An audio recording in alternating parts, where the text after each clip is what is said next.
네, 그럼 지금부터 국제제품 탄소 규제 대응을 위한 환경 성적 산정 지원 사업 설명회를 시작하도록 하겠습니다. 오늘 설명회 진행을 맡은 박혜은입니다. 반갑습니다. 오늘 바쁘신 중에도 또 시간 내서 자리해주신 분들께 감사드리겠고요. 저희 코로나 상황으로 인해서 더 넓은 장소에서 많은 분들과 함께하지 못하게 된 점에 대해서는 사과 말씀드리도록 하겠습니다. 말씀드린 대로 오늘 또 설명회가 유튜브를 통해서 함께 진행이 되고 있기 때문에 이제 자리에서 또 계신 장소에서 유튜브를 통해 보고 계신 분들께서는 또 적극적으로 댓글창을 통해서 현장에 함께 계시지 못합니다만은 의견을 제시해 주시면 저희가 함께 의견을 교류할 수 있도록 하겠습니다. 자, 오늘 바쁘신 중에도 많은 분들께서 자리해 주셨는데요. 설명에 참석해 주신 환경부 녹색전환정책관 장기복 국장님과 또 한국환경산업기술원의 김종환 이사님을 비롯한 관계자분들께 다시 한번 감사의 말씀을 드리겠습니다. 오늘 설명회는 다들 아시겠습니다마는 국제 탄소 규제 대응을 위해 국내외 현황 그리고 제품 환경 성적 산정 지원 정책에 대한 설명과 산업계의 의견을 수렴하기 위해서 마련된 자리입니다. 오늘 설명회를 통해서 민가 간의 협력과 교류가 더욱더 강화되길 바라고요. 또 생산적인 소통과 협의가 이루어질 수 있는 시간이 되기를 바라겠습니다. 자, 그럼 오늘 국제제품 탄소 규제 대응을 위한 제품 환경 성적 지원 사업 설명에 참석해 주신 분들을 소개해 드리도록 하겠습니다. 소개해 드릴 때마다 큰 박수 부탁드립니다. 자, 먼저 환경부 녹색전환정책관 장기복 국장님께서 자리해 주셨습니다. 네, 인사 부탁드립니다.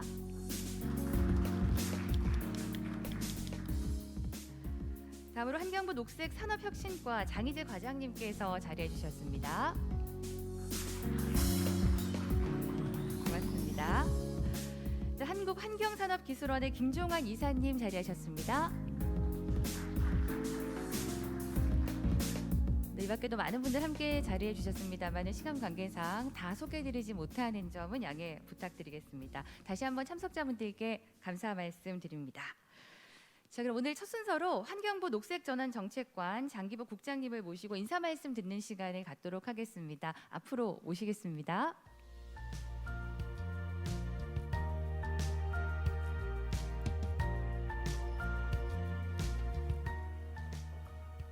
안녕하세요. 방금 소개받은 환경부 녹색전환정책관 장기복입니다. 반갑습니다. 제가 인사말 해야 되는 거라고 생각 안 하고 참석을 했는데 그 몇 가지 다 아시는 내용이니까 간략하게만 말씀을 드리겠습니다. 다 아시겠지만 지난해 우리나라는 세계에서 14번째로 2050 탄소 중립 비전을 제시하고 관련해서 14번째로 정식 명칭이 기후위기 대응을 위한 탄소 중립 녹색성장 기본법을 제정하는 등 국내적으로 탄소 중립을 위한 노력을 강화를 하고 있습니다. 이와 동시에 국제적으로도 탄소 중립 규제가 강화, 확대되고 있는 추세입니다. 이에 대응하는 것 또한 수출 의존도가 높은 우리나라에서 매우 중요한 일이라고 생각이 듭니다. 이런 의미에서 오늘 이 자리가 그런 차원에서 마련된 걸로 알고 있지만 우리 환경부와 환경산업기술원에서 추진하는 국제 탄소 규제 대응을 위한 환경 성적 산정 지원 사업은 이제 더 늦추기 어려운 사업이라고 생각하고 있습니다. 앞으로 4년 동안으로 계획된 걸로 알고 있는데 이 동사업의 운영을 통해서 우리나라가 제품의 환경 선적 산정 부분에서 세계의 흐름을 주도하는 한편 우리 기업들이 해외 나가는데 지장이 없도록 하고 또 우리 기업들의 우수한 환경 성적이 수출이나 이 경제 활동에 도움이 될 수 있도록 해야 될 거로 생각합니다. 이 자리에 참여해 주신 그 산업계 여러분들의 도움이 없이는 그런데 이 사업이 제대로 이루어지기 어렵습니다. 실질적으로 사업 수행을 맡으신 환경산업기술원 및 이 자리에 참여하신 LCA 전문기관과 산업계 여러분들의 긴밀한 협조를 부탁드리는 거로 오늘 인사 말씀 마무리하겠습니다. 감사합니다.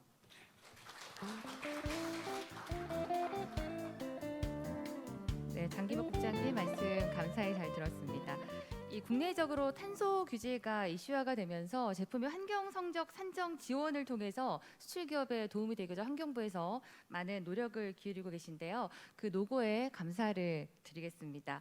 자, 그럼 다음 순서로는 한국환경산업기술원 김종환 이사님을 모시고 축하의 인사를 듣는 시간을 갖도록 하겠습니다. 네, 박수 부탁드립니다. 안녕하십니까. 한국환경산업기술원 친환경안전본부장입니다. 방금 장기부 국장님께서도 말씀해 주셨지만 작년에 주요 경제 키워드가 가장 큰 게 탄소 중립 아니었나 싶습니다. 그 관련해서 환경부를 중심으로 저희 환경산업기술원도 국제 탄소 규제 대응을 위한 그 제품 환경 성적 산정 지원 사업을 작년에 기획을 해서 기획재정부 산업부와 협의를 한 결과 오늘 설명드릴 이런 그 계획을 마련하게 되었습니다. 그래서 이 설명에 깊은 관심을 가지고 참석해 주신 여러분, 그리고 온라인으로 함께 해주고 계신 모든 분들께 감사와 환영의 말씀을 드립니다. 아시다시피 온실가스 배출 규제가 한쪽을 규제를 하면 다른 쪽으로 옮겨가서 탄소 누출이라는, 그러니까 제품에 포함되는 탄소 배출량을 다른 쪽에서 이렇게 메우려는 그런 행위를 막고자 전과정 탄소 배출량 관리를 하고 있다는 것은 여러분들께서 잘 아시는 바와 마찬가지입니다. 그래서 이제 그게 CBAM 다 아시는 것처럼 국경 탄소 조정 이제 제도가 유럽과 미국에서 도입이 이미 발표가 되었고, 우리가 그거에 직접적으로 이제 실제 상황으로 대응을 해야 되는 상황이 됐습니다. 과거에는 이게 언젠가는 이런 제도가 도입이 되고 우리 기업이 대응하지 않으면 안 되라는 정도의 경고성, 예고성 그런 그 논의가 있었다면, 지금은 이제 실제 상황이 됐고, 오늘 말씀드릴 그런 내용들은 우리가 그 실제 상황에 어떻게 효과적으로 대응하려고 하는지, 그리고 그에 관련돼서 직접 당사자인 기업, 산업체 관계자 여러분들의 그 협조, 그러니까 협조라기보다는 같은 원팀으로서 환경부와 환경산업기술원 협회 관계자 여러분, 그리고 기업 관계자 여러분들이 원팀으로 앞으로 한 4, 5년간은 같이 작업을 잘 해야 우리가 원활하고 효과적으로 대응을 할 수 있겠다라는 그런 취지에서 오늘 마련된 자리입니다. 조금 있다가 이제 그 상황을 같이 공유를 하고 구체적인 로드맵도 설명을 드리겠습니다. 간단하게 그 요약을 하자면, 저희가 이게 1999년, 그러니까 약 10여 년 전부터 이 사업을 시작을 했었는데, 그때는 이제 아까 말씀드린 대로 예고성 내지 경고성으로 이거 하면 좋아, 앞으로 대비를 하는 게 좋을 거야라는 정도로 해서 좀 미미하게 할 수밖에 없었습니다. 예산 지원이나 이런 것들이 충분하지 않아서. 우리가 당장 올해부터 시작할 사업은 지난 10년 동안 했던 일을 올해 1년에 한다고 보시는 그런 양에 해당하는 그런 진도입니다. 그래서 다시 한번 말씀드리지만, 긴밀한 협조, 원팀 정신, 이걸로 해서 이렇게 거의 태스크포스의 한 팀처럼 우리가 같이 움직여야 할 수 있는 그런 일들이다, 이런 말씀을 드리고 정말 적극적인 참여와 협조를 부탁드리겠습니다. 앞으로 이 사업 진행 전 과정에 걸쳐서 저희 환경산업기술원은 환경부를 대신해서 여러분들의 모든 애로사항과 필요사항들에 대해서 의견을 듣고 조율하고 지원하는 그 노력을 아끼지 않겠습니다. 오늘 설명에 참여해 주신 여러분 다시 한번 환영하고 감사 말씀드립니다.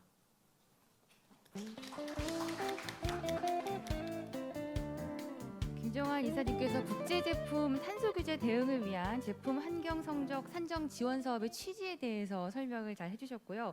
우리 장기복 국장님이나 김정환 이사님 모두가 정부와 산업계가 한 팀이 돼서 함께 힘을 합치는 것의 중요성에 대해서 강조를 좀 하신 것 같습니다. 그래서 오늘 또 이 자리가 설명회가 마련되었다는 생각이 들고요. 많은 의견들이 오갈 수 있는, 그래서 앞으로도 많은 정책들이 만들어질 수 있는 자리가 됐으면 좋겠고요. 자, 그럼 국제 탄소 규제 대응을 위한 제품 환경 성적 산정 지원 사업 설명에 앞서서 먼저 이제 국내 또 국제 동향이나 국내 산업계 현황에 대해서 확인해 보는 시간을 갖는 것이 중요할 것 같습니다. 첫 번째 발표를 바로 시작하도록 하겠는데요. 먼저 국제 제품 탄소 규제 현황에 대해서 확인할 수 있는 시간이 될 것 같습니다. 트레스웍스 홍석진 대표이사가 해외 전과정 탄소 규제 동향에 대해서 발표를 진행해 주시겠습니다. 박수로 모시겠습니다.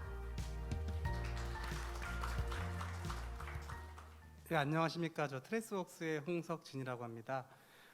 정과정 평가와 관련돼 가지고 최근에 동향이 너무 많아 가지고 사실 발표할 내용이 많은데 짧은 시간에 하다 보니까 뎁스는 없어도 전체적으로 어떻게 흘러가는지에 대해서는 좀 설명해 드릴 수 있을 것 같습니다. 그럼 발표를 조금 빠르게 진행을 하도록 하겠습니다. 우선 동향에 앞서서 저희가 좀 이해할 부분들이 있습니다. 그래서 환경 정책이 어떻게 흘러가고 있는지에 대한 부분이거든요. 그래서 저희가 국지적인 환경 영향이 60년대부터 좀 이슈화가 돼가지고 그 국지적인 사업장 관리 쪽으로 시작된 게 60년부터 90년대였습니다. 우리가 흔히 말하는 배출물, 사업장 내에서 배출물을 어떻게 관리하는지, 어떻게 제재하는지, 어떻게 제약할 것인지 그렇게 해서 90년대까지 쭉 이어왔고. 요런 그 사업장 배출물 관리 규제가 좀 성숙도가 올라오고 특히 좀 유럽이 통합이 되면서 유럽 내에 돌아가는 제품에 대한 제품 환경 규제 쪽으로 흘러가게 됩니다. 이제 대표적으로 IPP라는 제품 통합 정책이 발효되고 그 아래에서 WEEE, ROHS, 리치 등등에 대한 제품 중심의 규제가 시작됐고요.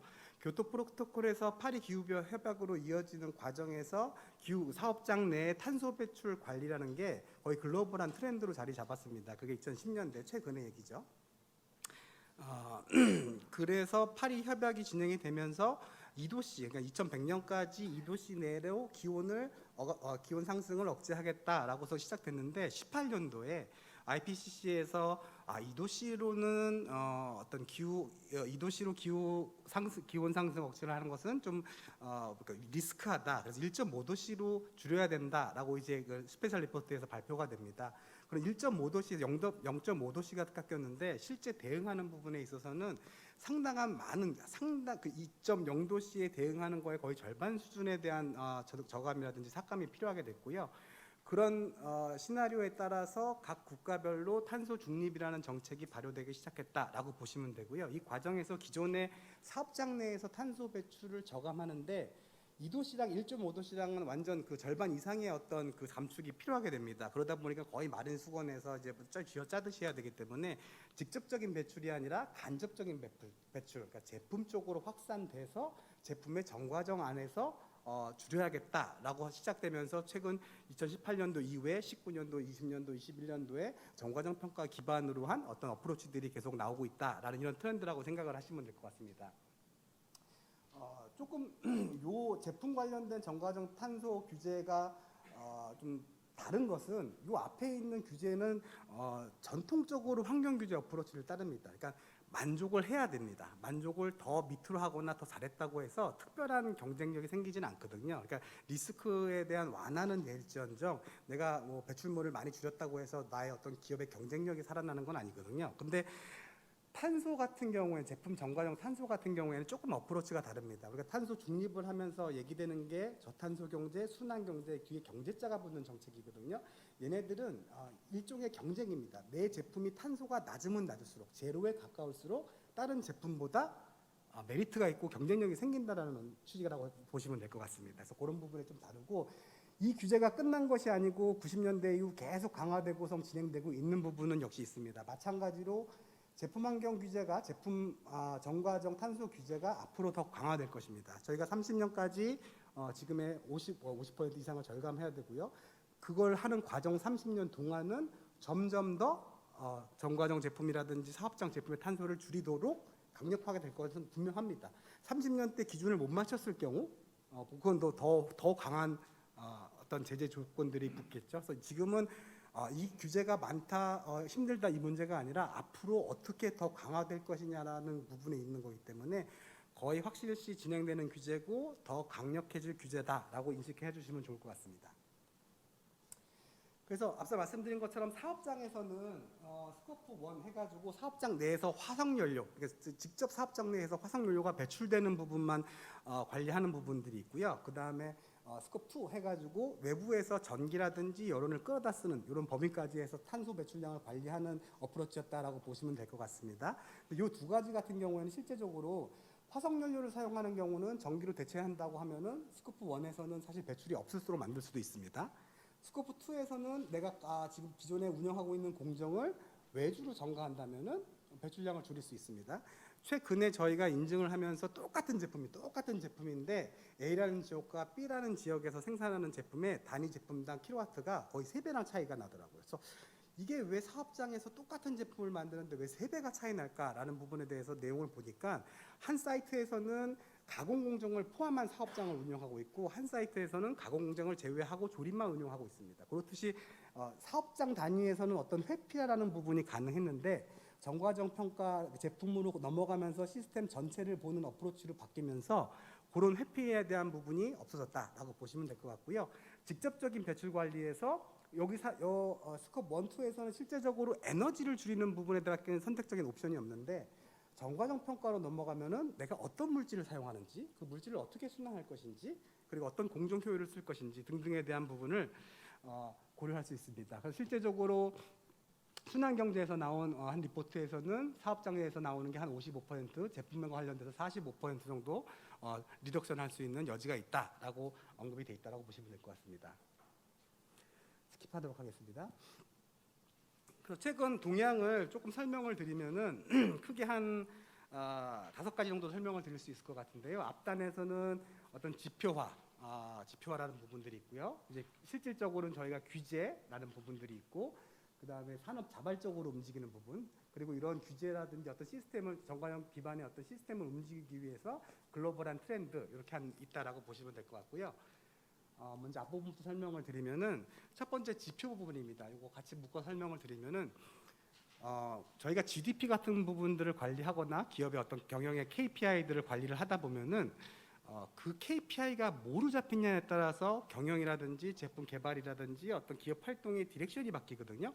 그런 디렉션 같은 부분들에 대해서 우리가 이 지표에서 그 정과정 평가에 기반한 정과정 탄소를 관리하겠다라는 지표가 들어감으로써 경영 활동에 영향을 미칩니다. 내가 어떤 제품 개발을 하거나 어떤 기업 활동을 할 때 라이프 사이클을 고려해야 된다라는 부분들이 잡히게 되는 거죠. 특히 R&D 같은 경우에서는 기존의 경제성이라든지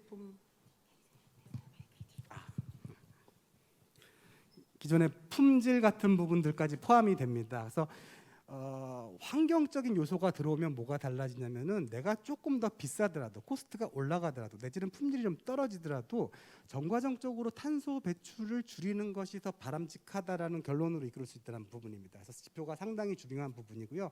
실제적으로 지표가 LCA 관련된 지표가 대표 지표다, 대범주에 속하는 지표다라고 말씀할 수는 없지만 전 과정을 고려한 공급망 관리 체계를 갖고 있거나 내지는 세부 지표에서 하나로 자리 잡고 있고, 특히 R&D 같은 경우에는 요새 최근 올해부터 거의 R&D에서 개발되는 부분에 대해서는 전과정 평가를 하자라는 트렌드가 들어가 있고, 이런 부분은 앞으로 계속 지속될 것 같습니다. 외국 같은 경우에는 에너지 관련된 거, 재생에너지라든지 그런 에너지 관련된 R&D에서는 이미 예전부터 LCA와 관련된 내용을 진행됐고요. 최근에는 폐기물 자원 순환 그리고 일반적인 기술 개발까지 이런 정과정 평가를 반영한 어프로치가 진행되고 있다라고 보시면 될 것 같습니다.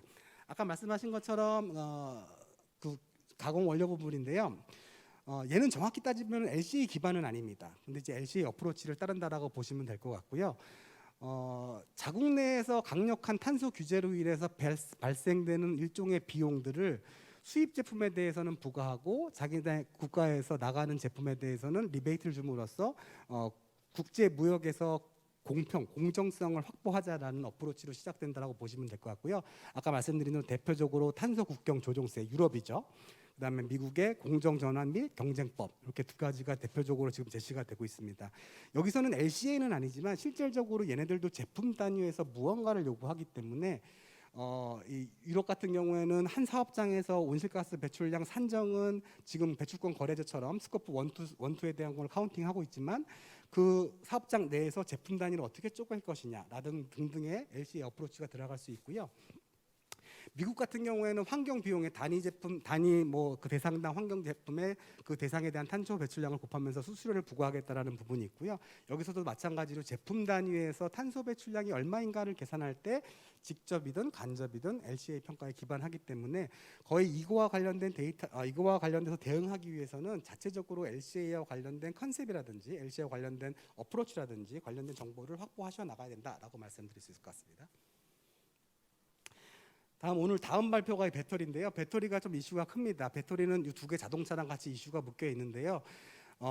자동차로 그냥 설명을 드리겠습니다. 자동차 같은 경우에 기존에는 이 사용 단계에서 배출이 얼마냐에 따라서 친환경 차냐 아니냐 이렇게 분류가 됐었습니다. 그래서 전기차 당연히 배출이 제로니까 친환경 차고 수소차 당연히 친환경 차고요.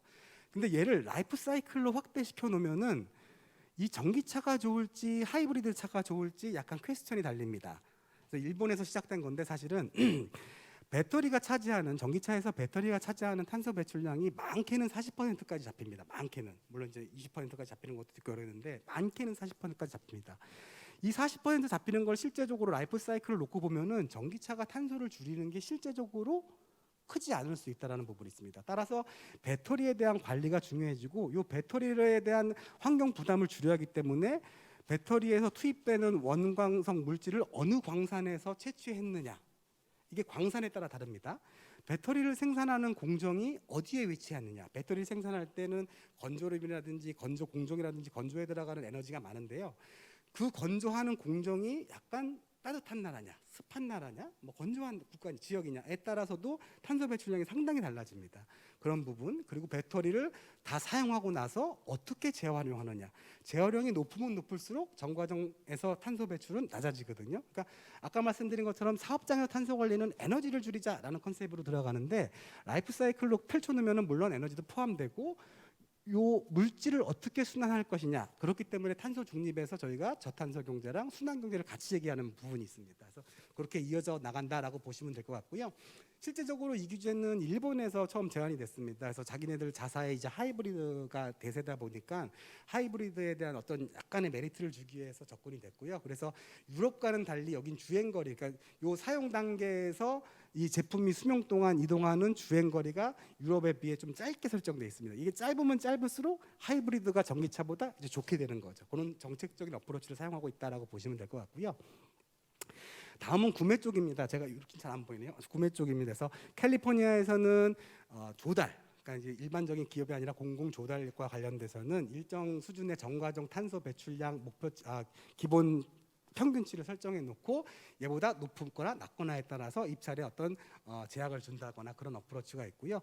프랑스에서 시작됐습니다. 중국에서 태양광이 너무 저가로 공세로 들어오다 보니까 자국 내 태양광을 살릴 수가 없어가지고 입찰권에 있어서 가격 플러스 탄소 배출량이라는 항목을 따로 뒀습니다. 그래서 가격으로 좀 높아지는 부분을 경쟁이 낮아지는 부분을 탄소 배출량으로 완화하기 위해서 프랑스에서 시작됐고요. 국내에서도 작년인가 재작년인가 이제 제도가 설계돼 가지고 현재 운영되고 있다라고 보시면 될 것 같고요. 얘는 탄소 배출 등급에 따라서 어떤 제도적 장점을 이점을 주는 어프로치가 될 것 같습니다.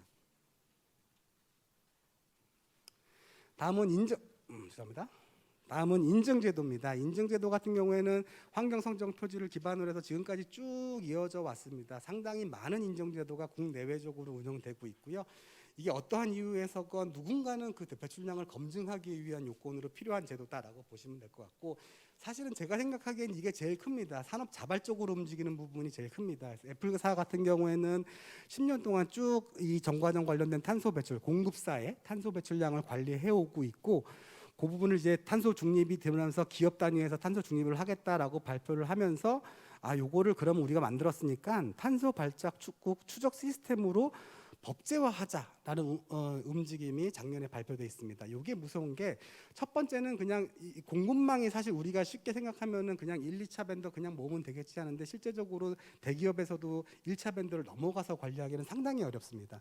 그런 부분에 대해서 애플 같은 경우에는 세팅이 끝났다라고 보시면 될 것 같고요. 정보 데이터는 세팅이 끝났고 그 다음에 할 것들은 얘네들이 너희들 언제까지 얼마만큼 줄여 이런 어프로치로 들어갈 수 있습니다. 그래서 아까 배터리가 있었는데 배터리에서 인증받는 업체들에 대해서 그 수요를 왜 어떤 수요 때문에 인증을 받으십니까 물어보면은 원청에서 일단 배터리에 대한 그 배출량 산정을 주십시오라는 건 당연한 거고 너희들 몇 년까지 60% 이상 줄이십시오라는 요구를 받고 있다고 합니다. 그리고 자기네 그 기업 내에 LCA에 대한 전담 부서를 두십시오. 하다못해 관련된 담당 임원을 두십시오라는 요구가 오고 있습니다. 이런 부분에 대해서는 아까 말씀드린 것처럼 이건 기업 경쟁이기 때문에 누군가 먼저 가는 사람이 테이프를 끊고 막아놓는 어프로치라고 보시면 될 것 같습니다. 그래서 상당히 시급한 부분이고 앞으로 대응을 철저히 해야 될 부분이 있다라고 보시면 될 것 같고요. 마지막 이 두 부분은 오늘 발표와 관련된 내용일 수 있을 것 같습니다. 우리가 왜 LCI DB를 만들어내고 오늘 이 자리가 만들어졌는지에 대한 부분이 배경이 될 수 있을 것 같습니다. LCA는 방법론적 부분하고 데이터 품질적인 부분이 크게 주요합니다. 그 앞에서 처음 같은 경우에는 이제 ISO 표준으로 만들어낸 전체적인 LCI 방법론, 그래서 기초 가장 LCA는 어떤 것이고 어떻게 수행해야 되고 어떤 항목이 있고 줄줄줄 나오는 것들이고요. 그 하단에는 산업 단위별로 우리 제품에 대해서는 어떻게 기준을 적용해서 합시다라는 어떤 전기전자 제품이라든지 화학이라든지 자동차라든지 이렇게 산업 단위별로 특성한 가이드가 있고요. 요 하단에 PCR이라고 하는 건데 요거는 그러니까 우린 전기전자 제품군에 대한 일반적인 가이드를 만들어 놓고 그럼 우리 에어프라이어에 대해서는 수명을 몇 년으로 합시다. 우리는 그리고 뭐 전자레인지에 대해서는 어떻게 합시다. 이렇게 세부적인 기준을 규격을 여기 표준이라기보다는 규격을 정해 놓고 그 규격에 따라서 아까 말씀드린 인증을 받아서 운영하는 것들이 있다라고 보시면 될 것 같고요. 그거에 대한 간단한 사례입니다. 그래서 그 아까 말씀드린 그 PCR이라는 건데 이 PCR이 왜 중요하냐면은 이게 LCA가 물론 객관적인 데이터를 하고 있는데 어떻게 설정하느냐에 따라서 탄소 배출량이 좀 변동성이 있습니다. 아까 말씀드린 하이브리드라든지 전기차랑 비교했을 때 주행거리를 내가 몇으로 설정하느냐가 의도적으로 배출량을 줄이거나 늘릴 수 있는 여지가 있기 때문에 공통의 그 제품 규격, 우리 이 제품을 할 때는 수명은 만 킬로로, 수명은 뭐 10년으로 하고 뭐 어떤 건 어떻게 하고 이게 다 세팅을 해놓는 게 필요한 거고요. 그래서 인증 제도마다 각자의 PCR이라는 부분을 개발해서 적용하고 있어서 이 PCR이 서로 맞지 않으면은 그 상호 인증이라는 것 자체가 기본적으로 안 됩니다. 그렇기 때문에 PCR을 정해놓는 게 가장 중요하다라고 말씀을 드릴 수 있을 것 같고요. 그거를 하겠다라고 해서 유럽에서는 지금 아까 말씀드린 것처럼 인증제도가 민간이건 공관이건 한 400여 개가 운영되고 있다고 합니다. 이게 너무 난립하니까 소비자에게 정확한 정보를 제공할 수 없어가지고 유럽에서 SMGP라고 해가지고 우리 전체적으로 유럽에서 통합될 수 있는 인증 제도를 만들 거야라고 해가지고 방법론을 개발 중입니다. 그런 따라서 이 개별 제품에 대해서 PCR을 하나 이제 확정해 나가는 과정이다. 라고 보시면 되고요. 이게 원래는 뭐 올해쯤이면 끝났어야 되는 건데 이게 뭐 생각하시는 것보다 이해관계자도 많고 세팅해야 될 게 많아가지고 조금 딜레이되고 있는 걸로 알고 있고요.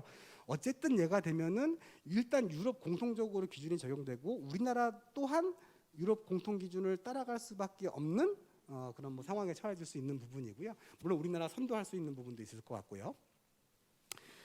그 다음은 방법론까지는 좋은데 이 라이프 사이클 전체에 대해서 데이터를 모으다 보니까 그 데이터가 이게 어떤 신뢰성을 갖고 있는지에 대한 부분이 퀘스천입니다. 당연하겠죠. 이게 사업장 온실가스 배출량도 MRV라고 해서 이걸 어떻게 모니터링하고 측정하고 관리하느냐 이 데이터가 중요하기 때문에 이 데이터를 퀄리티 있게 관리해야 되는데 그 전까지는 사실 그 국제적으로 픽스된 어떤 방법론들이 좀 왔다 갔다 하는 부분이 있었는데 최근에는 글로벌한 플랫폼에서 여기에 등록된 DB를 통해서 그 인증제에서 어떤 인증을 받을 때는 여기에 등록된 DB를 활용하도록 돼 있습니다. 이 DB를 활용하는 게 단순히 그냥 기입해가지고 되는 게 아니고요. 정과정 평가에 수행한 방대한 정보를 일정한 명칭, 일정한 양식, 일정한 데이터 품질 등을 갖춰서 올리게 돼 있습니다. 그러면 이 기관들에서 자체적으로 그 데이터에 대한 평가를 통해서 이 데이터를 쓰냐 마냐를 결정하게 돼 있고, 현재 우리나라에서는 관련된 활동이 사실은 살짝 늦었습니다. 그래서 외국 같은 경우에는 이런 시스템을 플랫폼에 자기네들 등록을 하는 부분들이 활발하게 이루어지고 있는데, 우리나라 같은 경우는 살짝 늦은 부분이 있어가지고 지금 오늘 이런 사업을 통해 가지고 이걸 빨리 따라잡으려고 하는 과정에 있다라고 보시면 될 것 같습니다. 그래서 이거는 뒤에 설명될 것 같으니까 스킵을 하고요. 마지막 부분입니다. 얘가 이게 서로 이해하는 부분이 좀 차이가 있다 보니까 정과정 평가를 어떻게 받아들여야 될까라고 좀 고민해서 만든 부분인데, 지금은 탄소일 겁니다. 지금은. 근데 정과정 평가가 탄소를 하기 위한 어프로치는 아니고요. 자원이라든지 국지적인 환경 영향 또는 리스크 등등에 대한 부분까지 다 포괄적으로 관리할 수 있는 부분이다 보니까, 지금 당장 불 떨어지는 건 탄소겠지만 다음 한 5년 안에 물질, 그다음에 유해 물질, 사회성으로 확대될 수밖에 없습니다. 일단 기본적으로 방법론에 대한 세팅은 거의 끝났다라고 보시면 되고요. 이 방법론에 따라서 어떻게 DB를 채워나고 어떻게 통일화시키는 부분은 약간 논란의 여지가 있지만, 이제 탄소가 끝나면은 다음 단계로 넘어가기 때문에 지금 해놓지 않으시면 나중에 따라갈 수가 없는 부분은 명확하다라고 보시면 될 것 같고요. 그다음에 제가 여기 발표에서는 사실 좀 산업적인 부분만 포함시켰고, 뭐 연구적인 부분이라든지 금융 쪽이라는 부분은 포함시키지 않았는데, LCA 방법론이 그냥 뭐 데이터 수집해가지고 평가하는 단순한 어프로치가 아니라 여러 가지 좀 상황에 따라 목적에 따라 사용할 수 있는 방법론들이 많습니다. 그 방법론들이 지금은 우리나라에서는 이렇게 활발하지 않지만 실제적으로 다양한 어프로치를 통해서 정책이면 정책, 뭐 제도면 제도, 내지는 어떤 경제 단계에서의 어프로치까지 활용할 수 있는 부분들이 많아질 거로 예상이 되고요. 그다음에 아까 말씀드린 대로 지금은 우리가 LCI DB라고 하는 것은 이것만 하면 끝난다는 게 아니라, 이건 기본적으로 필요한 거고, 앞으로 우리가 세부적으로 어떻게 데이터를 꾸려 나가야 될지에 대한 부분의 준비가 필요합니다. 그게 국가 주도건, 민간 주도건. 쉽게 말씀드려가지고, 중국은 우리가 LCI DB를 쓴다고 그러면은 되게 나쁠 것 같지 않습니까? 전기에 대한 부분. 근데 실제 유럽에 수출되는 철강 양을 생산할 만큼의 규모의 철강 업체가 일정 특정한 큰 댐 옆에서 그 거의 재생 자원을 통해서 댐의 옆에서 발전된 전력을 사용하기 때문에, 걔네들은 그 DB를 써서 철강을 만들어서 수출하면은 우리나라가 따라갈 수가 없습니다.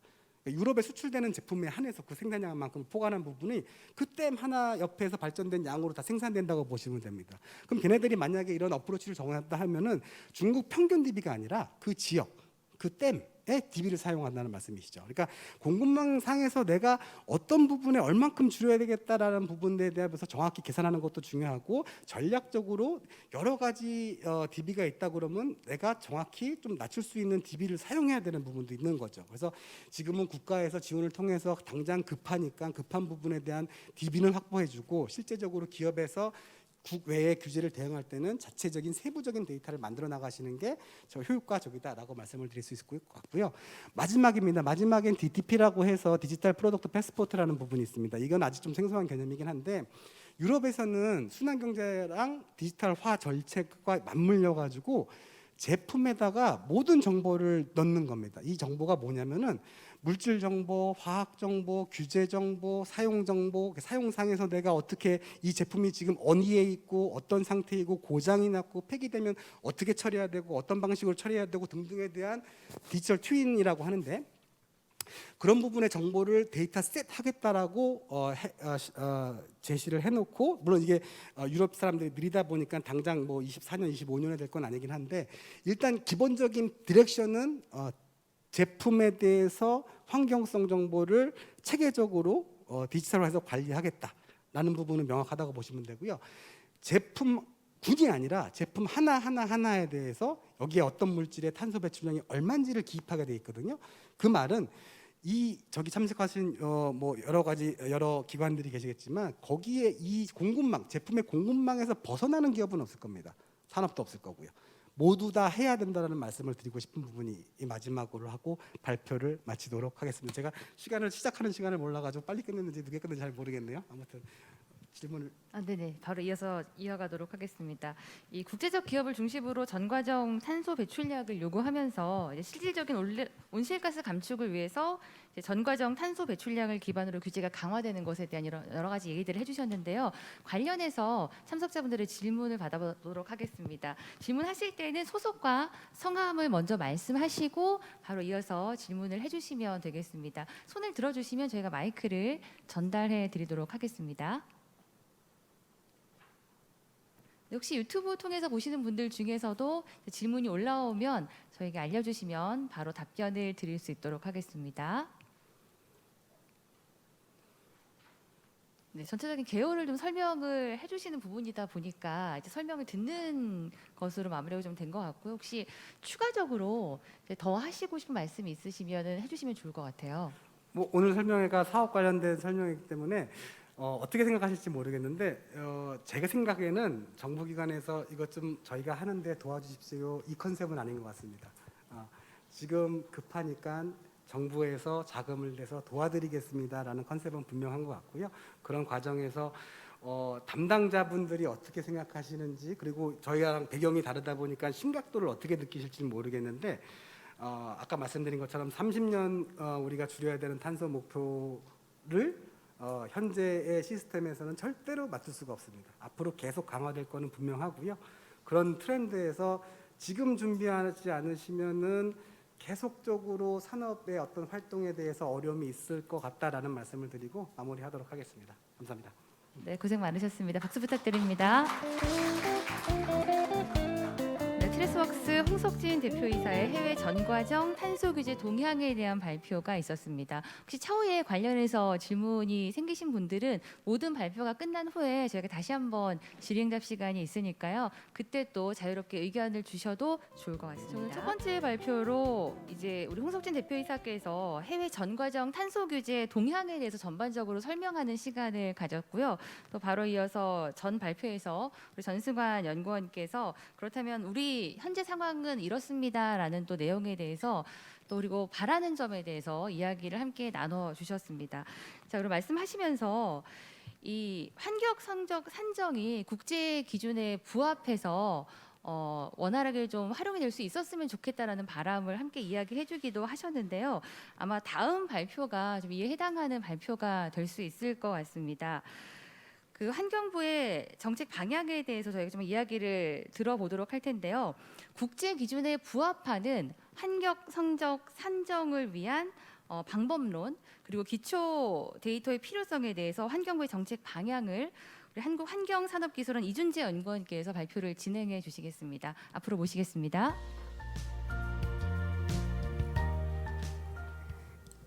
네, 안녕하십니까. 한국환경산업기술원 환경성적인증실 이준재입니다. 오늘 뭐 바쁘신데 많이 참석해 주셔서 감사하고요. 기업들이나 아니면 지금 국제적으로 요구하는 사항들이 워낙 많기 때문에 저희 기술원하고 환경부가 어떻게 하면 이것들을 좀 지원할 수 있을까? 그래서 국제 규제 대응할 수 있도록 우리들 준비할 것이 무엇인가라고 고민을 하다가 이런 자리를 만들었고요. 그래서 이런 지원 사업 형태의 것들도 같이 구상을 해서 지금 이 자리를 만들었다고 보시면 될 것 같습니다. 그래서 지금 순서는 해외 동향하고 그다음에 현재 상황 그리고 저희가 지금 계획하고 있는 로드맵에 대해서 설명을 드릴 텐데요. 국제 현황 같은 경우나 규제 같은 경우는 앞에서 좀 많이 말씀을 들었을 거예요. 그래서 조금 많이 스킵을 할 거고 주 내용은 2번, 3번 즉 시사점하고 현황 그다음에 추진 계획에 대해서 조금 더 자세하게 말씀을 드리도록 하겠습니다. 해외 동향은 기본적으로 앞에서 말씀드렸다시피 탄소 중립 실현을 위해서는 기본적으로 이제 사이트 중심을 가면 안 되고 넷 중심, 전과정을 가서 한마디로 엔드 오브 파이프 기술 형태에서 환경 쪽이 치우치다가 그거에 한계가 부딪히니까 원료서부터 지금 관리를 하기 시작을 했잖아요. 그것처럼 온실가스도 전체적으로 넷 그다음에 전과정 평가 중심을 갈 예정일 거고요. 그리고 핸드폰, 그다음에 배터리, 자동차 앞에서 말씀을 다 해주셨으니까 그런 것들에 대해서도 전체적으로 전과정 평가를 통해서 이제 규제가 아니면 디자인을 하도록 요구하는 지침들이 생겨나고 있습니다. 특히 미국 캘리포니아 같은 경우에는 국내 공공 조달 시장처럼 공공 조달을 할 때 지금 7개 제품 같은 경우에는 탄소 배출량 기준을 설정을 해서 그 이상이면은 공공 조달에 못 들어가도록 하고 있습니다. 지금 그래서 저희가 파악한 바로는 몇 군데 업체에서 저희 인증서 활용해서 지금 캘리포니아에 그 대응을 하고 있는 걸로 저희가 알고 있는데, 이런 규제들이 지금 많이들 생성되고 있고요. 탄소 국경적인 메커니즘 같은 경우에는 정확하게 탄소 발자국 정과정 평가는 아니나 개념 자체는 정과정입니다. 왜냐하면 탄소 누출 자체를 차단하기 위해서 가져온 개념이기 때문에 계산 방법은 ETS라고 해서 온실가스 배출권 거래제의 계산 방법이지만 개념은 정과정이라고 해서 여기서 보시다시피 확장된 ETS 방식으로 해서 시밤을 운영을 할 예정이라서 이것도 어쩔 수 없이 정과정 평가가 들어가는 상황으로 보실 수 있을 것 같습니다. 그리고 지금 순환경제라고도 많이 들어보셨죠. 정과정 평가가 어떻게 보면 여러 군데 다 쓰이는데, 순환경제 자체에서도 유럽에서 그 액션 플랜을 세웠는데 거기에서도 지금 PEF라던가 아니면 정과정 평가로 해서 자기 선언, 그러니까 환경성 선언을 하도록 하는 규정들이 지금 생겨나고 있다고 보시면 될 것 같습니다. 그래서 앞에서 그 홍석진 대표님께서 PEF에서 간단하게 설명을 해주시긴 했는데, PEF는 저희가 그 환경성격 표지 인증하고 데이터베이스 개발 사업을 계속 해오면서 느꼈던 거는 유럽 쪽은 조금 버텀업 형태로 좀 규제를 만들거나 제도를 진행을 하는 형태가 굉장히 강해요. 그래서 13년서부터 지금까지 계속 시범 사업하고 규정 만들고 논의하고 해갖고 와서 지금 21년도 올해 정도나 그렇게 해서 규정을 만들려고 했는데 조금 딜레이된 경향도 있긴 하지만, 제가 파악한 바로는 22개 작성 지침이 개발돼 있고, 데이터베이스는 앞에서 LCDN이라고 플랫폼도 개발돼 있고, 그다음에 각 협회들한테, 그러니까 국내 협회들하고 좀 성향이 다르긴 합니다. 그 해외 쪽 같은 경우 협회 쪽에 그런 지침들을 만들어서 가져와라라고 하는 형태로 지금 진행을 하고 있는 것 같습니다. 그래서 언젠가는 그 작성 지침이라고 하는 제품의 환경 성적을 산정하는 방법론이 22개에서 두세 개씩 늘어나는 게 아니고 한꺼번에 팍 올라갈 수 있는 가능성이 되게 큽니다. 왜냐하면 여러 가지 그 관련된 협회에서 만들기 때문에 2, 3년 안에 만들어지면 전체적으로 다 튀어나오게 돼 있어서요. 그런 것들이 지금 전체적으로 그 동향을 보이고 있고요. 게다가 지금 해외 유사 인증 같은 경우에는 UL 인증과 스웨덴 인증을 두 가지가 조금 들었는데, 많이 아시는 영국의 카본 트러스트도 있긴 합니다만 그쪽보다는 요새는 EU 쪽에서만 포커스를 봤을 때는 어떤 블랙시트 때문에 스웨덴 쪽에 조금 치우치는 경향이 좀 있긴 합니다만, 그래서 EPD 인증인 스웨덴 걸 조금 보여드리는 거고요. 그다음에 UL 같은 경우도 지금 북미 쪽에서 거의 대부분 인증을 EPD 인증을 UL에서 하고 있어서 이 동향을 조금 말씀드리도록 했습니다. 그러면 국내 같은 경우에는 이런 EPD나 정과정 평가가 어떻게 되고 있느냐 정확하게 말씀을 드리면, 1998년서부터 환경부하고 산업부가 같이 해서 데이터베이스를 만들어서 2001년에 환경성적 표지라는 정과정 환경성적을 산정해낼 수 있는 인증제도가 태어났습니다. 그리고 09년에 저탄소 녹색성장 때문에 탄소 발자국이라는 탄소 성적 표지 제도가 따로 떨어져 나와서 붐을 한번 일으켰다가 지금 17년대 다시 한번 통합이 됐습니다. 좀 떨어졌다 나왔다 좀 하긴 했지만 통합이 됐고 지금 현재까지 계속 통합된 상태에서 진행을 해오고 있습니다. 게다가 이게 저탄소 같은 경우에는 2000년도에 그 녹색 제품에 포함되면서 공공기관의 의무구매 제품으로 포함이 돼서 어떻게 보면 국제 흐름하고 탄소를 줄여야 되는 흐름과 맞춰서 지금 진행을 해왔다고 보시면 될 것 같습니다. 그리고 저탄소 같은 경우에는 어떻게 보면 2단계 인증인데요. 감축률 기준하고 그 다음에 최대 허용 탄소 배출량이라고 하는 최대 허용치 동력 평균 배출량 두 가지 기준 중 하나만 만족하면 저탄소 인증을 획득할 수가 있습니다. 그래서 그 두 가지 기준을 가지고 저희가 인증을 운영을 해오고 있습니다.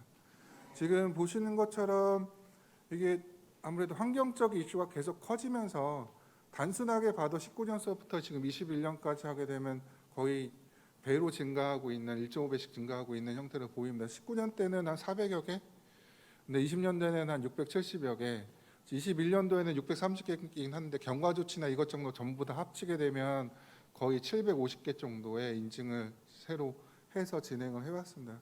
그만큼 솔직히 이게 인센티브가 있어서 새로 증가한 거 아니라고 하신 분 수도 있지만 그거 뭐 아예 없진 않겠지만서도요. 그거보다는 국제적으로 요구하는 것들도 많아지고 사업체 분들께서 그런 니드들이 계속 나오는 것 같습니다. 그래서 그런 니드 그런 요구들 때문에 이런 인증들 개수가 조금 올라가는 것 같고요. 지금 국내 작성 지침이라고는 산정 방법론 같은 경우에는 크게 그 네 가지 형태로 구분지을 수가 있어요. 첫 번째는 작성 지침 1이라고 해서 그러니까 일반 제품들을 총괄하는 공통 지침 하나랑 작성 지침 2라고 해서 에너지 사용하는 제품들에 대한 공통 지침 하나. 그다음에 에너지 사용 제품 같은 경우에는 사용 단계에 에너지를 어떻게 사용하는지에 대한 시나리오가 필요하기 때문에 그 시나리오들 가지고 있고요. 그다음에 이 공통 지침하고 조금 벗어나고 아니면 그 개별적인 제품군의 특성들을 잘 표현할 수 있도록 만들어 놓은 게 개별 지침입니다. 그래서 지금 현재 시나리오는 41개, 개별 지침은 한 10개 정도 저희가 보유하고 있긴 합니다. 근데 이게 개별 지침 같은 경우가 조금 숫자가 조금 많이 저희가 적은 편입니다. 국제적 흐름상으로 보게 되면 공통 지침 가지고 안 돼. 이 개별적으로 제품의 특성을 반영해서 정확하게 환경 성적을 산정을 해야 돼라고 걔네들이 주장을 하고 있기 때문에 개수들이 계속 증가를 하고 있습니다.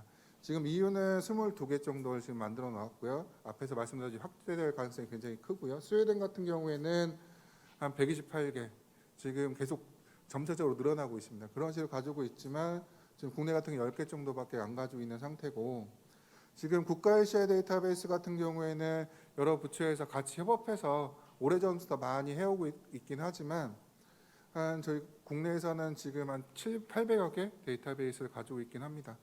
근데 그게 조금 노후화된 것들이 조금 많습니다. 지금 지속적으로 하고 있는 데가 환경부하고 농림부 두 군데 부처밖에 없고요.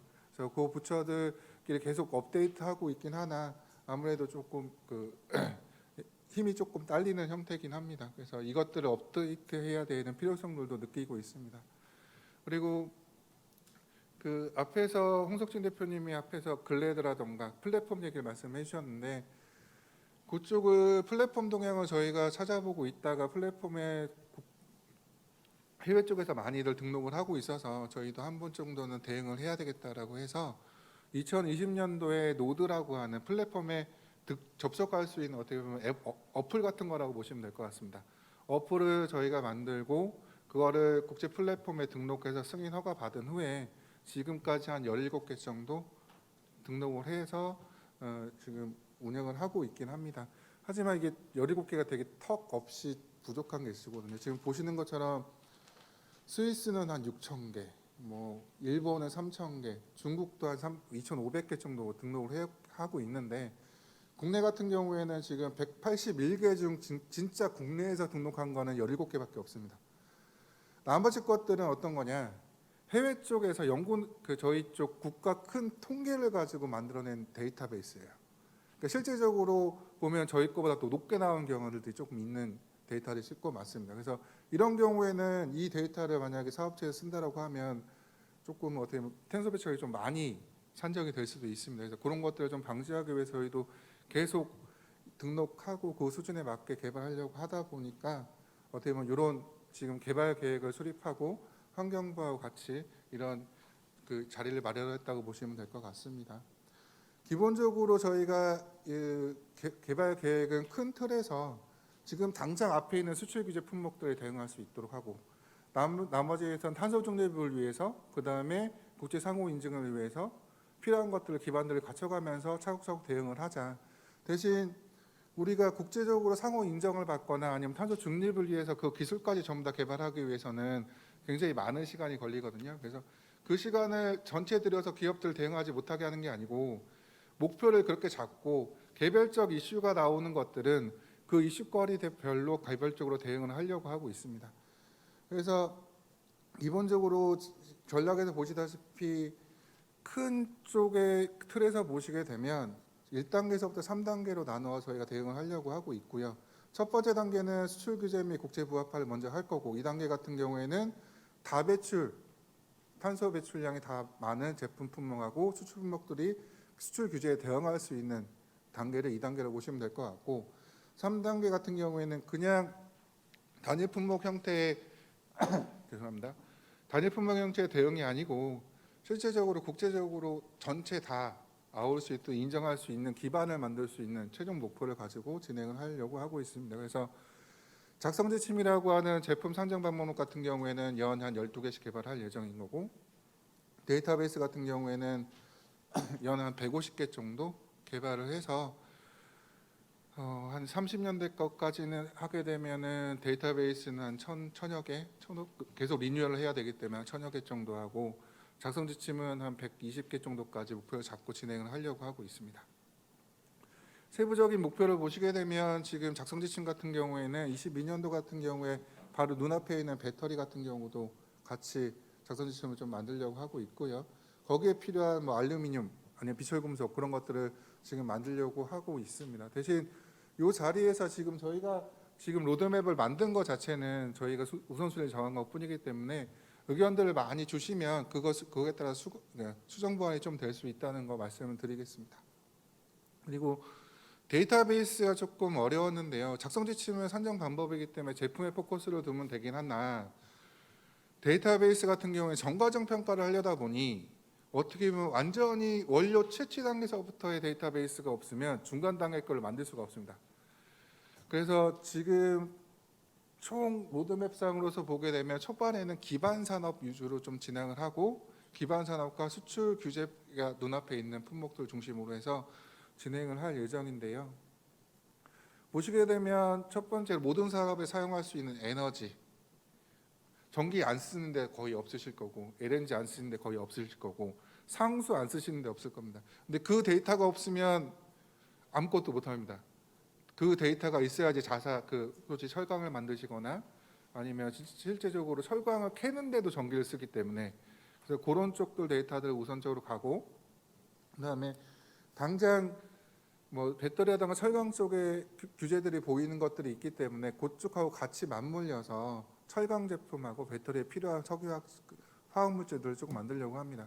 대신 요 개념을 짤 때 조금 다행이라고 생각해서 좀 죄송하긴 하지만, 철강 쪽 업체 쪽에는 철강 쪽도 어떻게 보면 기반 산업에 속하기 때문에 우선시 들어갈 수도 있고, 그다음에 모든 산업에 적용되기 때문에 먼저 시행할 수밖에 없는 상황이라서 그것도 같이 해서 진행을 할 예정이고요. 2단계 같은 경우에는 어떻게 뭐 화학물질, 기초화학물질 쭉 다 들어가고, 그다음에 탄소 중립이라던가 아니면 그 기타 필요한 제품들에 대한 것들을 진행하려고 하고 있습니다. 뭐 3단계 같은 경우에는 향후에 건축자재 같은 경우에도 요새 수출품이 좀 많기 때문에 그런 쪽 형태로까지 확대를 할 예정이고요. 그다음에 3단계 같은 경우에는 저희가 개발했던 그 데이터를 가지고 상호 인정 기반이 될 수 있도록 유럽 쪽 JRC라던가, JRC가 유럽의 이런 데이터베이스라던가 아니면 작성 지침을 개발해서 EU 커뮤니티에 제시하는 그 연구기관들이기 때문에 그쪽하고 협업할 수 있는 방안들을 좀 마련해 보도록 하겠습니다. 요거는 굉장히 글자가 작긴 합니다. 왜냐하면 150개 그 모듈을 전체적으로 한번 다 뽑아본 거거든요. 그래서 이게 이대로 가겠습니다라는 건 아닙니다. 저희가 처음적으로 봤을 때 완전 기반 산업의 물질들 리스트를 한번 다 정리를 한 거고, 그다음에 철강 쪽이나 배터리에서 필요한 것들의 원료 쪽으로 보시면 될 것 같습니다. 그래서 그런 쪽으로 정리를 해놓은 거라서 요거를 저희가 되도록이면 빨리 착수를 하고, 그다음에 기업분들의 도움을 얻어서 데이터베이스하고 작성 지침을 하려고 하고 있습니다.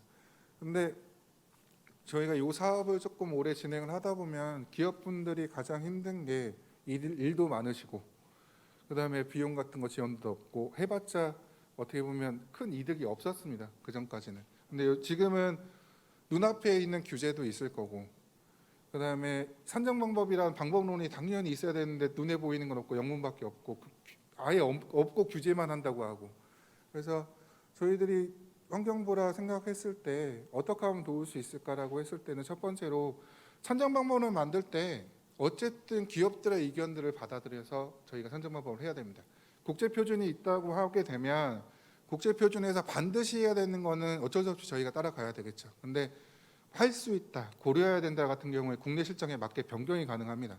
그런 것들 같은 경우에는 기업분들하고 커뮤니케이션을 해서 산정 방법을 만들어줘야 되는데, 그런 작업반회 같은 것들을 구성을 할 거고, 그 구성을 해서 기업분들한테 의견을 다 수렴해서 작성 지침을 만들게 되면 그걸로 끝나는 게 아니고 실제적으로 그 산정 방법론에 따라서 환경 성적, 그 제품의 환경 성적을 산정할 수 있는 보고서까지 만들어지는 것까지 저희가 지원을 할 예정입니다. 그래서 어떻게 보면 간접적인 비용들을 인증을 받을 때 필요한 그 비용들이 간접적으로 줄게 되고요. 그다음에 작성 지침이라고 하게 되면 어떻게 보면 해외 동향까지 저희가 같이 조사를 해서 만들기 때문에 그런 그 지식 정보라든가 아니면 교육 정도에까지의 지원까지도 가능할 것이라고 보여집니다. 그리고 데이터베이스 같은 경우에는 크게 간접적 지원과 직접적 지원을 좀 나눌 수가 있을 것 같아요. 지금 체계를 보시게 되면 환경부하고 저희 기술원이 기본적으로 데이터를 받고 그 플랫폼에 등록을 하고 그 국제적 수준에 부합한 DB를 우리 기업들에게 사용할 수 있게 제공을 해주는 건데 그 기반이 될 수 있는 게 데이터 그 산업체 기초 데이터들을 수집을 해야 되거든요.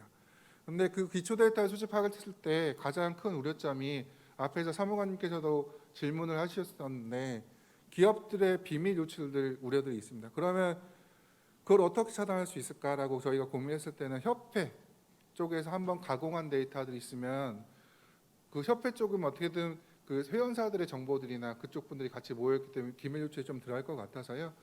그 협회를 통해서 데이터를 받고 데이터는 수집되는 때도 당연히 인력이 들어가기 때문에 그런 비용들이 지출될 겁니다. 그런 비용들도 저희가 지원을 할 것이고 그다음에 정과정 평가라는 게 처음에 시작하게 됐을 때 조금 어려움이 있는 기업분들 같은 경우에는 협회에 파견을 해서 아니면 같이 코웍을 해서 만들어내는 과정에서 교육까지도 지원이 될 것 같습니다. 저희가 전문 컨설팅 기관이라든가 LC의 전문 기관들과 같이 해서 그런 데이터 수집, 가공 그런 것들을 같이 해드릴 수 있기 때문에 직접적 지원은 비용 지원과 교육 지원이라고 볼 수 있으실 거고요. 두 번째는 이렇게 나왔던 데이터를 가지고 어떻게 활용할 것이냐. 뭐 국제 규제도 대응할 수도 있겠지만 우선순위는 규제 대응도 뭐 가장 시급한 거니까 하셔도 되겠지만 제가 볼 때는 ESG경에서 많이 사용이 가능하실 것 같습니다.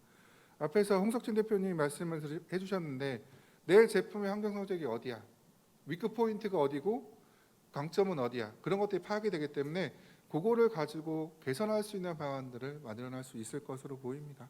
그래서 저희가 현재까지 제가 말씀드렸던 내용은 데이터베이스하고 작성 지침은 현재 굉장히 많이 필요한데 산업계의 도움이 없으면 솔직히 힘듭니다. 그래서 이런 사업 지원 사업을 하고 지금 이렇게 만들어질 때 산업계 여러분들 많이 도움을 좀 부탁드리면서 저희가 할 때 같이 이렇게 조금 규제가 심해지기 전에 민간이 전부 다 합쳐서 헤쳐나갈 수 있도록 했으면 좋겠습니다. 이상으로 발표를 마치겠습니다. 네, 고생 많으셨습니다. 박수 부탁드립니다. 네, 국제 규제에 대응하기 위해서 제품 환경 성적 산정을 위해서 어떤 예산, 또 어떤 로드맵이 마련되어 있습니다라는 말씀을 드렸고요. 마무리에서도 말씀을 하셨습니다만은 앞으로를 위해서 이제 산업계의 도움이 절실하게 필요하다라는 말씀을 주셨습니다. 그리고 실제로 또 많은 관심을 가지고 이 자리에 참여를 하셨을 텐데 이제는 이제 뭐 질문이 될 수도 있을 것 같고요, 의견이 될 수도 있을 것 같습니다. 현장에서 가지고 계신 고민들을 좀 함께 나눠주시는 것도 너무나 많이 도움이 될 것 같은데요. 의견 있으신 분들 손을 들어주시면 저희가 마이크를 전달해 드리도록 하겠습니다. 두 번째 줄에 앉아 계신 질문하실 때는 성함과 소속을 함께 말씀해 주시고 얘기해 주시면 감사하겠습니다. 네, 저 한국철강협회의 경영정책본부에서 온 조경석이라고 합니다. 오늘 발표해 주신 내용 잘 들었습니다. 철강업종 관련해서 LCI 데이터 재개정 관련한 몇 가지 고려사항 의견 좀 말씀드리고자 합니다. 먼저 잘 아시다시피 이제 철강업종이 2023년 1월부터 그 시범에 대한 시범 사업의 대상 품목으로 지금 지정이 되어 있기 때문에 사실 저희가 제품별 탄소 배출량을 제출해야 되는 그런 입장이라서 이번 LCIDB 개발 계획이 다행히 철강업이 1단계에 포함되어 있고 시적절하다고 말씀을 드리고 다소 마음이 좀 급한 상황이긴 합니다. 사실 철강업이 전년도 기준으로 해서 저희가 이후에 수출한 양이 한 283만 톤 정도 되고 HS 코드 10개로 세분화했을 때 품목이 176개 품목이나 되거든요. 그래서 이 나중에 작업을 하실 때 이 품목을 얼마나 세분화할 것이냐 하는 부분에 대한 부분을 좀 고려해 주십사 하는 말씀을 드리고요.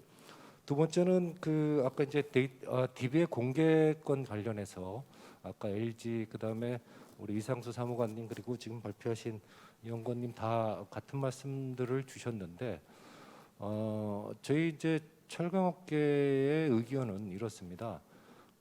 사실은 그 목록, 에너지의 사용량이라든지 종류, 원료의 종류 뭐 이런 부분들은 사실 제조 원가랑 굉장히 밀접한 데이터이기 때문에 업계 간에 사실은 공개하기가 굉장히 좀 곤란한 데이터들이기 때문에 저희 입장에서는 최종 결과값만 공개를 하고 목록에 대한 부분은 정부 부처에서 대외비로 이렇게 관리를 좀 해주셨으면 하는 말씀을 좀 드리고요. 그다음에 이제 사실 오늘 내용에 들어있지는 않던데 마이너한 걸 수도 있지만 DB에 대한 그 개정을 어떤 주기로 할 것이냐는 부분에 대한 내용이 없더라고요. 뭐 1년마다 그쪽에서 요구할 수도 있고 또 뭐 3년마다 요구할 수도 있고 한데 이번에도 사실 그 개정에 대한 작업이 굉장히 오랫동안 이루어지지 않았기 때문에 이 마지막 단계에 굉장히 이제 마음들이 다 급해진 거 아니겠습니까? 그래서 개발하는 계획의 그런 재정뿐만 아니라 개정에 대한 주기를 정례하는 부분들도 좀 같이 고려를 해 주셔야 될 것 같다는 말씀을 드립니다.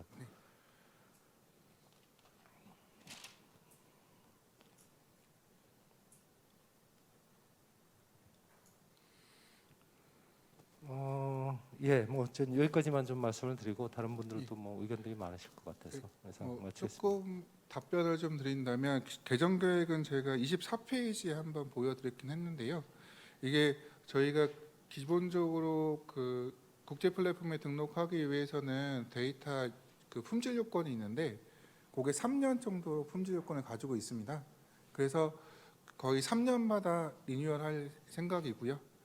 그리고 데이터베이스 같은 경우에는 충분히 기업분들께서 그런 식으로 걱정을 하실 것 같습니다. 그래서 기업들이 사용하는 원료나 그런 것들은 전체적으로 공개되지는 않습니다. 데이터베이스 목록이라고 하는 거는 심지어는 어떤 걸 썼는지를 전혀 모르기 때문에 단순히 뭐 진짜 뭐 보이지도 않는 이런 물질들이 보이기 때문에 그런 것들은 걱정하지 않으실 수 있도록 저희가 그 보안 같은 것들을 철저히 하고 그걸 준비해서 진행할 예정입니다.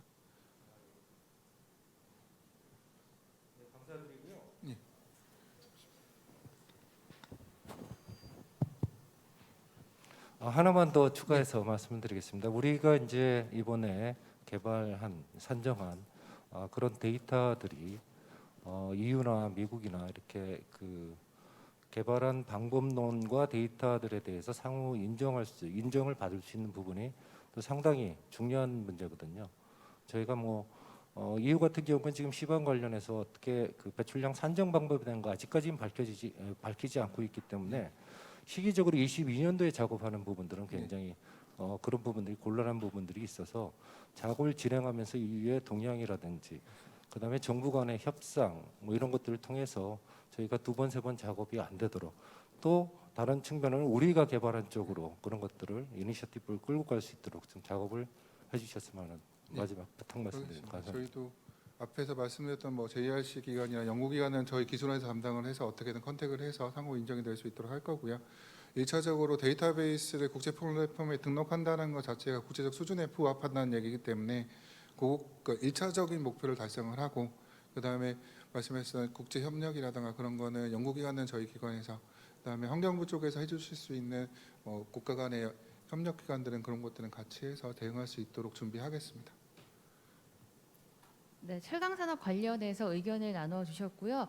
또 계속해서 질문이나 의견 있으시면 함께 나눠보도록 하겠습니다. 혹시 유튜브로 또 추가로 들어오는 질문들 있으면 같이 공유해 주시면 감사할 것 같고요. 네. 네, 현장에서의 고민들을 나누고자 준비된 의미 있는 자리이기 때문에 생각들을 조금 더 적극적으로 공유해 주시면 아마 향후 굉장히 도움이 좀 많이 될 수 있을 것으로 생각이 듭니다. 역시 추가로 더 질문 없으시면 마무리를 해도 될까요? 네. 우리 세 번째 줄 가운데 앉아 계신 분께 마이크 드리겠습니다. 오늘 이 자리에서 마음껏 다 이제 가지고 계신 생각들을 같이 공유해 주셔야지 더 의미 있게 아마 앞으로 진행이 될 수 있을 것 네, 같습니다. 안녕하십니까. 저는 현대디지털에서 근무하고 있는 오창용 책임 매니저라고 합니다. 그냥 앞에서 철강 부분에 대해서 이렇게 말씀을 좀 해주시긴 하셨는데요. 약간 좀 궁금한 게 좀 있어서 추가적으로 약간 질문을 좀 드리겠습니다. 사실 작년에 철강 부분에 있어서는 PCR 이제 재정 작업을 좀 진행을 했었고, 그리고 이제 그 안까지 만들어서 이렇게 좀 진행을 했는데, 지금 이제 LCI DB 구축하고 하는 부분들은 22년도에 좀 적용이 되어 있기 때문에 새로 개정한 PCR이나 이런 부분들은 적용이 될 것 같지가 않은데, 약간 그런 부분에 대한 것이 일단 궁금하고요. 사실 이제 철강 부분에 있어서는 저희들도 이제 LCA EPD 인증이나 이런 부분들은 좀 진행을 쭉 해왔는데, 이제 일부는 해외 EPD 인증을 이렇게 취득한 경우도 있고, 일부는 국내 EPD를 취득하는 경우도 사실 좀 있거든요.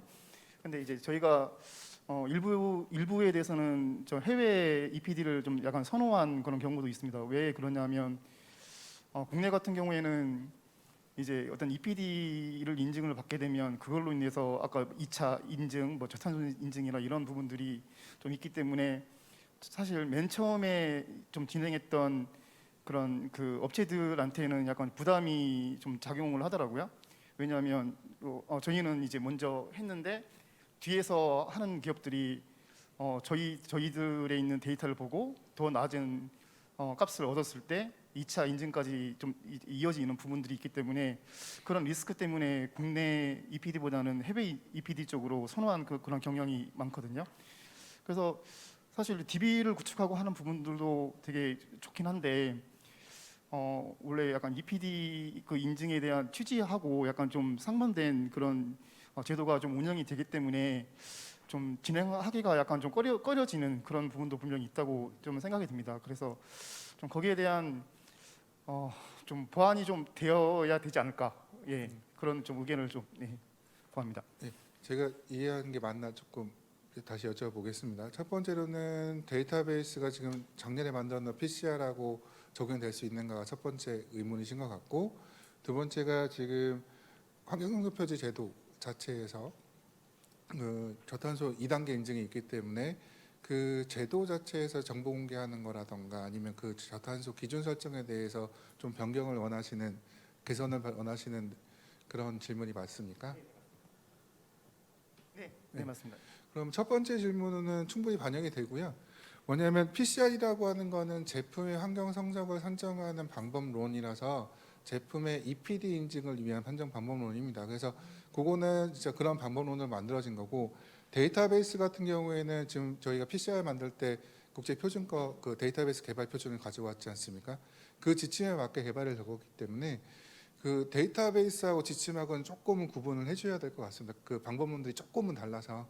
왜냐하면 제품의 환경 성적을 산정을 한다는 것 자체는 어떻게 보면 뭐 고객하고의 커뮤니케이션을 위한 거예요. 어떻게 보면 고객사라던가 아니면 소비자라던가. 근데 이거를 전체적으로 다 하게 되면 시간이 너무 오래 걸리기 때문에 뭐 아시다시피 컷오프 룰 같은 것들이 적용이 되잖아요. 근데 데이터베이스에서는 컷오프 룰이 잘 적용이 안 됩니다. 누적 질량 기여도에서 거의 한 99% 정도까지 다 조사를 하고, 뭐 말씀하실 때 특수한 물질 같은 경우에는 언론 이렇게 하더라도 전체를 다 해서 연결할 수, 되도록이면 다 전체를 연결하는 거기 때문에, 그래서 그거는 신규 방법론이 거의 다 적용된다고 보시면 될 것 같고, 두 번째는 저희도 환경성소 표지나 그런 그 기준들 같은 경우에도 저희가 제도 개선을 계속 진행을 해오고 있기 때문에 이거는 저희가 의견을 주신 방향 형태도 잘 듣고 환경부하고 잘 얘기를 해서 제도 개선하는 방안들을 마련해 보도록 하겠습니다. 네, 뒤쪽에 가운데에 앉아 계신 분께 마이크 전달하겠습니다.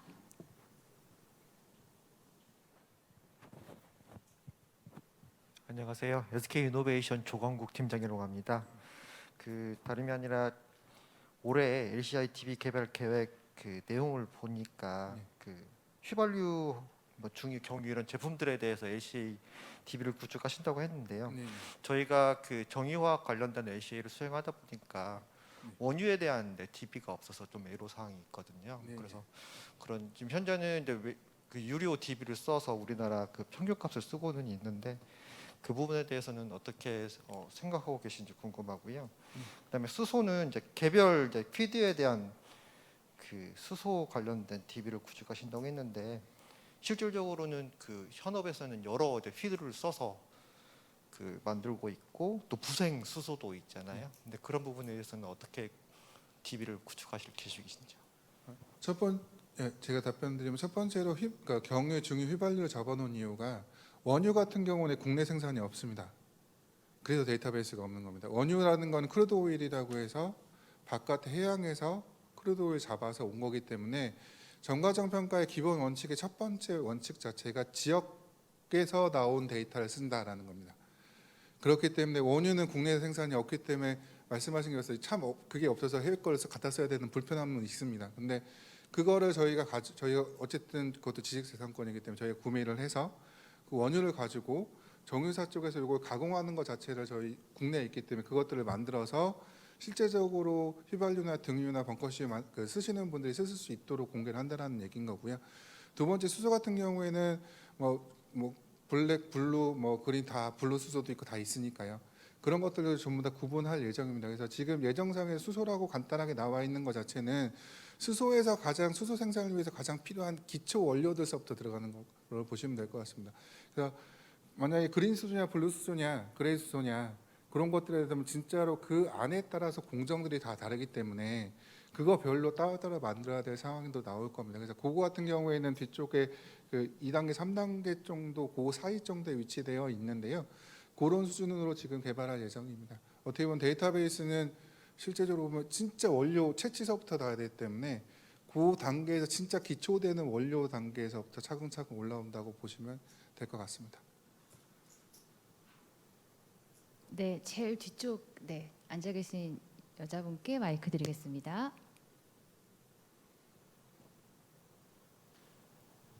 저희 유튜브 질문 관련해서 지금 말씀드리겠습니다. 첫 번째로 공정 데이터 수집 시 기준 연도는 언제로 파악하시냐고 여쭤보셨습니다. 공정연도 데이터라는 거 하면 만약에 당해연도 수집을 한다라고 하면 22년도죠. 우리가 21년도 데이터 수집을 1년치 데이터를 수집을 할 예정인 거고요.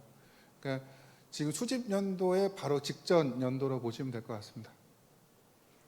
네, 두 번째 질문으로는 향후 일정이 어떻게 될까요? 작업반 참여는 협회를 통해서 연락이 오길 기다리면 될까요? 라고 질문 주셨습니다. 예, 저희가 지금 뒤쪽에는 스케줄이 조금 없어요. 그렇긴 한데 저희가 3, 4월 정도에는 이런 데이터베이스를 만들고 작성 지침을 만드는 같이 할 수 있는 업체들하고 같이 계약을 할 겁니다. 그 후에 한 4월 정도에 저희 공고 모집을 하고 아니면 그런 업체들 참여 기업들의 의견서를 다시 한번 뿌려서 그리고 가장 큰 거는 작성 지침 같은 경우에는 작업반 구성 같은 경우에는 개별로 들어가기 때문에 어떻게 보면 개별 산업군들이 묶어져 있기 때문에 아마 저희가 개별적으로 컨택을 해서 연락드리지 않을까 생각됩니다. 그거는 일정이 한 4월 말 그 정도 되지 않을까 싶습니다. 네, 마지막 질문으로는 플라스틱 산업의 경우 스콥 3를 적용하려면 기초 원재료 데이터가 없으면 작성이 어려울 것 같습니다. 첨가제까지 포함하면 수십 가지의 물질 데이터 정보가 있어야 할 것으로 보이는데 데이터 정보가 없는 경우에는 어떻게 처리할 수 있나요? 해외 데이터를 활용하거나 추가 LCA를 활용하나요?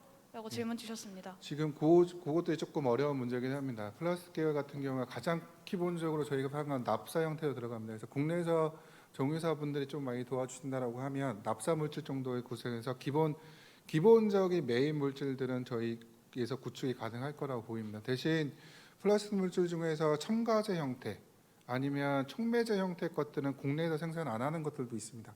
그런 경우들은 해외에서 구매를 한다던가 하는데 그거를 기업분들한테 맡기는 게 아니고 앞에서 저희 지원 사업 형태라고 말씀을 드렸던 것도 이런 원료가 들어가니까 데이터베이스 만들어 주세요라고 하면 그게 국가에서 그 비용을 지불해서 그 해외에서 만든 생산품 원료까지도 저희가 데이터베이스 구매해서 연결해 드릴 수 있기 때문에 그런 식으로 참여를 하시게 되면 좀 이득이 있을 거라고 판단이 됩니다. 네, 이렇게 해서 유튜브로 올라온 질문까지 같이 받아봤고요. 네, 계속해서 예. 저희가 의견 듣도록 하겠습니다. 세 번째 줄에 앉아 계신 네.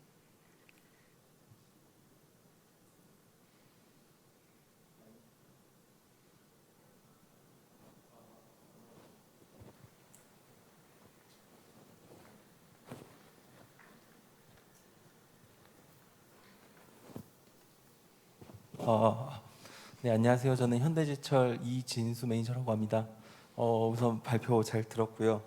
저는 다른 것보다 약간 궁금했던 게 하나 딱 있었는데 그 PF 제도를 말씀하셨는데 사실상 이제 저희가 2년 3년 전에만 해도 LCA 규제로 가장 빨리 다가올 것은 이제 PF 제도라고 생각을 했었는데 그 와중에 미국에서는 청정구매법을 벌써 만들었고 이제 사실상 그 이후에는 이제 PF 제도가 생길 거라고 생각을 했는데 지금 보면은 일단 탄소 국경세가 또 먼저 생겼잖아요. 근데 탄소 국경세는 데이터 검증이나 뭐 이러한 문제로 사실상 LCA보다는 EU ETS 기준을 따라가는 거를 지금 알고 있고 그렇게 되면은 PF 제도가 생기면 혹시 CBAM하고 연계가 돼서 혹시 뭐 그렇게 이제 LCA 쪽으로 갈 수 있지 않을까라는 생각을 하는데 왜냐면 기본적으로 그 탄소 국경세도 제품에 대한 규제이기 때문에 저는 LCA 관점에서 봐야 된다고 생각을 하고 있는데 그게 아니라서 되게 궁금합니다. 그래서 PF 제도가 생기면 CBAM 제도랑 연계가 돼서 어떤 그런 변화가 좀 있을지 궁금하고 국내에서도 이런 거 관련해서 규제라든지 국내 내에서도 이런 규제라든지 이런 게 좀 생기는 게 있을지 좀 궁금합니다. 그리고 더 나아가서는 지금 EU에서 또 얘기 중인 게 자동차 부분도 LCA 규제로 바뀐다고 하는데 혹시 국내에서도 약간 그런 동향이 있는지 그런 것도 좀 문의드리겠습니다. 첫 번째로는 이거는 솔직히 그 국제 동향이기 때문에 이건 개인 사견이라고 생각하시면 될 것 같습니다. 시밤도 어떻게 보면 처음에 고려했던 방법론 중에 제일 우선됐던 게 PF 제도 형태였습니다. 근데 그게 검증 방법이라던가 아니면 산정 방법의 어려움 때문에 지금 정과정은 포기를 못하고 확장된 ETS, MVR까지 전부 다 할 수 있는 그 형태로 확장된 ETS로 바뀌었다고 보고요. 지금 정과정 평가나 평가 쪽에 하시는 전문가분들 의견을 취합해서 저희가 듣다 보면 그런 의견인 것 같습니다.